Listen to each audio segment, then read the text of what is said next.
Hello good morning दोस्तों, कैसे हैं आप सब लोग। आज हमारे नए टॉपिक टाइप ऑफ कॉस्ट में आपका स्वागत है। आप लोगों को हमारे एफर्ट्स अच्छे लग रहे हो तो प्लीज़ शेयर कीजिए ज़्यादा से ज़्यादा वीडियोस को, और आपने जो भी सुझाव है वो कमेंट बॉक्स में प्लीज़ करके कीजिए।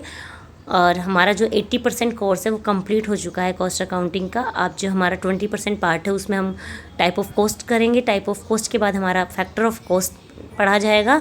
देन हमारे प्रैक्टिकल जो है क्वेश्चंस वो स्टार्ट हो जाएंगे, like EOQ and how to calculate cost of goods sold.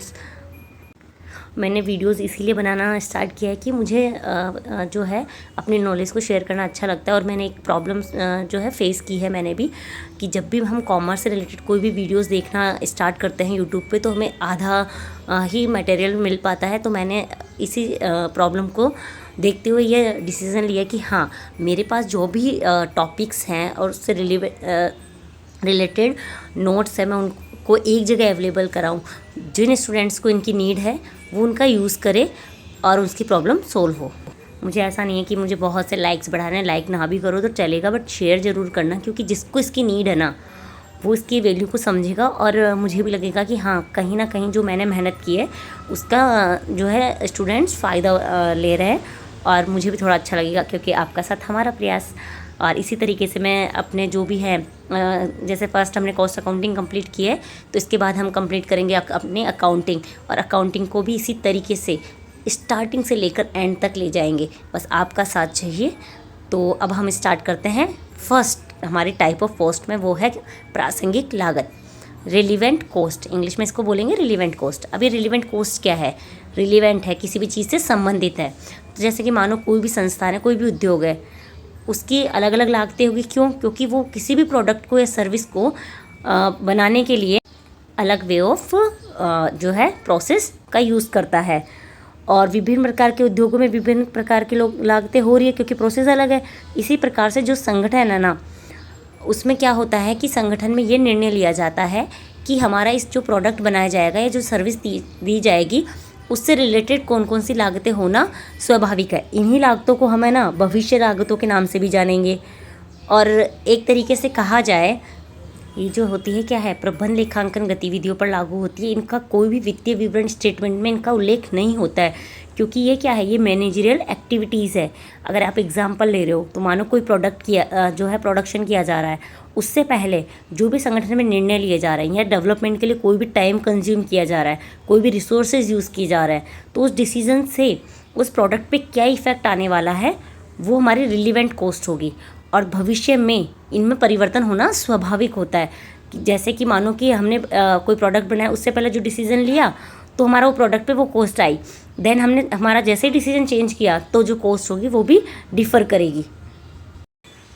संगठन स्वयं उल्लेख करेगा कि कौन सी कॉस्ट जो रिलीवेंट होगी और कौन सी नहीं। और जो संबंधित लागत है, इन लागतों को जो है संबंधित लागत या उपयुक्त लागत के नाम से जाना जाता है। और इन लागतों का जो भाग होता है वो मूल लागत में क्या होता है, बड़ा होता है।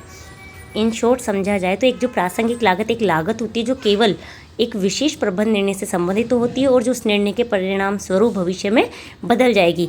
किसी विशेष निर्णय लेने की प्रक्रिया से बाहरी जानकारी को समाप्त करने के लिए जो प्रासंगिक लागत अवधारणा बहुत इंपॉर्टेंट होती है। साथ ही किसी निर्णय से जो है अप्रासंगिक लागतों को हटाकर प्रबंधन को ऐसी ही जानकारी पर ध्यान केंद्रित करने से रोका जाता है जो उस अन्यथा उसके निर्णय को क्या कर देगी, अप्रभावित हो, उसके निर्णय को गलत तरीके से प्रभावित कर सकती है। और दूसरी फॉर्म में देखिए थे जो हमने जो भी अभी पढ़ा उससे मैं क्या समझ आया कि जो लागतें हैं ना, उसमें क्या है, 3 प्रमुख निर्णय लिए जाएंगे। किसी व्यवसाय में कुछ खरीदना है, बेचना है, कोई विशेष आदेश देना है, या किसी व्यवसाय कहे को रख रहे हैं या अपने आप में मर्ज कर रहे हैं, या फिर हम उत्पादन को रोक रहे हैं। और जो प्रासंगिक लागतें हैं वो नकदी प्रवाह, वृद्धिशील लागत, अवसर लागत और परिहार्य लागत है। जिस तरीके से हमने प्रासंगिक लागतें पढ़ी हैं उसका उल्टा क्या है, एक डूब लागत है। और डूब लागत क्या है, एक्सपेंसेस है जो पहले कर चुके हैं हम, और इसलिए जो प्रबंध का निर्णय है वो उसके परिणाम से आगे बढ़ने के आधार पर नहीं बदलेगा। और अभी हमने क्या पढ़ा, प्रासंगिक लागतें भविष्य में अगर हम निर्णय चेंज करते हैं तो क्या होगी, वो परिवर्तित होगी। जबकि डूब लागत ऐसा नहीं है, वो पहले से किए गए खर्चे हैं। तो अब हम पढ़ेंगे कि प्रासंगिक लागत क्या है। यह संस्था की जो स्थायी संपत्तियों में किए गए विनियोग की लागत कहलाती है। यह अवधारणा यह मानती है कि अप्रासंगिक लागतों से संगठन का जो निर्णय है वो प्रभावित नहीं होंगे।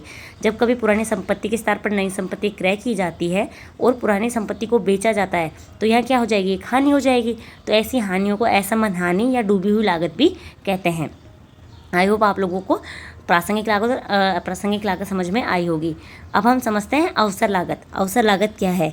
यदि उत्पादन के किसी भी साधन का अन्यत्र यूज़ किया जाए और कुछ अतिरिक्त आय प्राप्त की जाए तो ऐसी आय को क्या कहेंगे, हम अवसर लागत कहेंगे। इस प्रकार की लागतें जो है निरंतर नहीं होती है। इसका मतलब क्या है, जैसे कि मानो कोई व्यक्ति है कहीं जॉब कर रहा है और वो उस पर्टिकुलर संस्थान में जॉब करते हुए उसकी जो सैलरी वो 50,000 है। यहाँ पे उसने यूज़ करते समय वहीं पे किसी और में उसने पार्ट टाइम जॉब किया और उसको 10,000 एक्स्ट्रा मिले, यानी कि किसी पर्टिकुलर कंपनी में जाने के पश्चात उसने 10,000 रुपये अर्न किए हैं, वो उसके लिए क्या है, उसकी एक अवसर लागत है।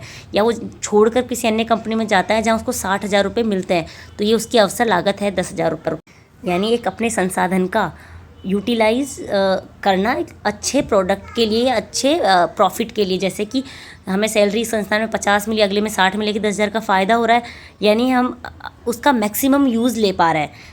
इसी तरीके से अगर उसको 60 की जगह 90 मिल रहा है कहीं और तो वहाँ जाएगा, क्योंकि उसकी अवसर लागत है कि उसको उसी कार्य के बदले में, उसकी एफिशिएंसी के बदले में एक्स्ट्रा पैसा मिल रहा है। कहा जाए तो लागत लेखांकन की विधि में ये देखा जाता है कि कोई अतिरिक्त आय प्राप्त की जा रही है तो वो सामान्य स्थिति की आय से ज़्यादा होनी चाहिए। आई होप आप लोगों को तीनों लागत समझ में आई होगी। रिमेनिंग आय जो है हम अपने रिमेनिंग जो लागतें हैं वो हम अगले पार्ट में पढ़ेंगे। Thank you for watching and keep watching my videos and please share my videos and give your opinion in the comment box.